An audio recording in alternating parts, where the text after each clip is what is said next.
নমস্কার, চলে এসেছি একটা রেসিপি নিয়ে। আজকে আমি কাজু বাদামের তক্তি বানাচ্ছি। দেখুন কিভাবে বানাচ্ছি। কড়া বসিয়ে দিয়েছি, এবার কাজু বাদামগুলোকে একটু রোস্ট করে নেব।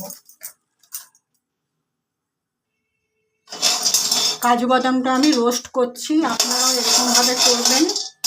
আমি গোটা গোটা কাজু বাদাম দিয়ে করছি, আবার অর্ধেক কাজু বাদামও কিনতে পাওয়া যায়, কিন্তু আমি ওটা পেলাম না আজকে, এটাই পেয়েছি নিয়ে এসেছি। অর্ধেক কাজু বাদাম পাওয়া যায় যেগুলো, সেগুলো দিয়েও করা যায়। কাজু বাদাম রোস্ট করা হয়ে গেছে, এই পাত্রের মধ্যে ঢেলে নিয়েছি। এবার আমি একটা শিরা তৈরি করব কাজু বাদামের তক্তি বানানোর জন্য। কড়াতে এবার জল দেব।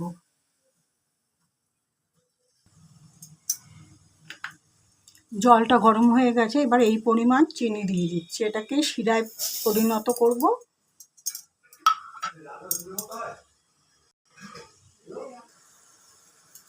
একটা শুকনো থালার মধ্যে এইভাবে ঘিটাকে ব্রাশ করে নেবেন, তারপরে তক্তিটা তৈরি করা হয়ে গেলে এর মধ্যে ঢেলে দেবেন। এই যে ব্রাশ করে নিলাম।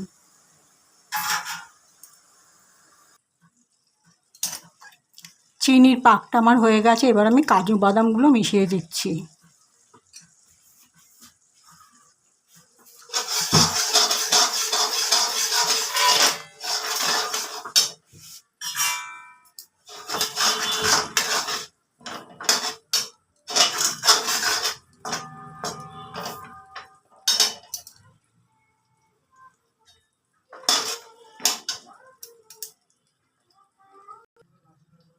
কাজু তক্তি আমার রেডি হয়ে গেছে, গ্যাস নিভিয়ে দিচ্ছি।